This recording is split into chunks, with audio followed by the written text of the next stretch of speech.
All right, so let's talk about how to heal IBS and gut-related issues permanently. So this is going to include leaky gut, Crohn's, bloating, diarrhea, constipation.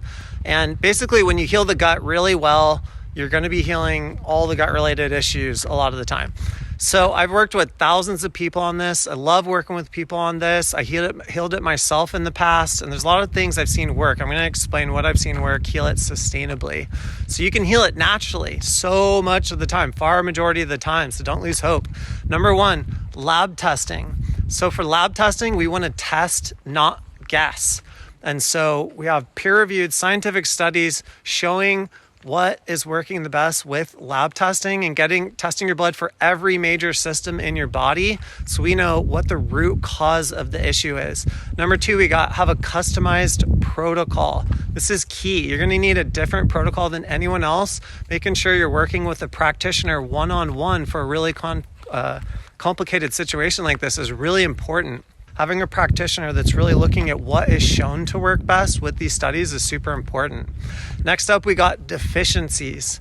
So with deficiencies, we want to make sure what nutrients your body doesn't have enough of. And then once it has enough of those nutrients and we boost it, it's going to build the associated organs with your GI tract so they can work properly, so they can get out the toxins, so they can, so you can get your whole metabolism working better all around the body. Because once you're addressing the gut, it's going to heal the whole body, basically. Because if you have inflammation in the gut, you have inflammation all over the body.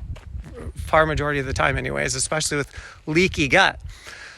So next up, we got sensitivities. So with sensitivities, we want to see what foods you're sensitive to. And if you're eating some that you are sensitive to and it's creating inflammation, that'll be part of the problem. But the good news is eventually we'll be able to reintroduce those foods later on once you have your intestines healed and they're in a more resilient state and they're built properly so they can eat more foods, because that's what the body's trying to do. It's trying to eat all the foods to get all the nutrients to a wide variety of different organs, which require a wide variety of different nutrients.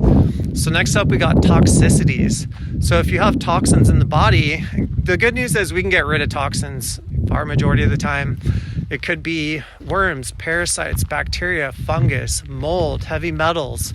So these are things that we can do with a really thorough detox, and then we can retest later on to make sure that the toxins are actually gone and that the inflammation's actually gone, and couple that with your symptomology to see what's actually working to get you to that end space where you literally have no more GI symptoms anymore, and you know how to sustain it on your own, and you know the why of what we are doing, so you're really clear on how to sustain that in the long term.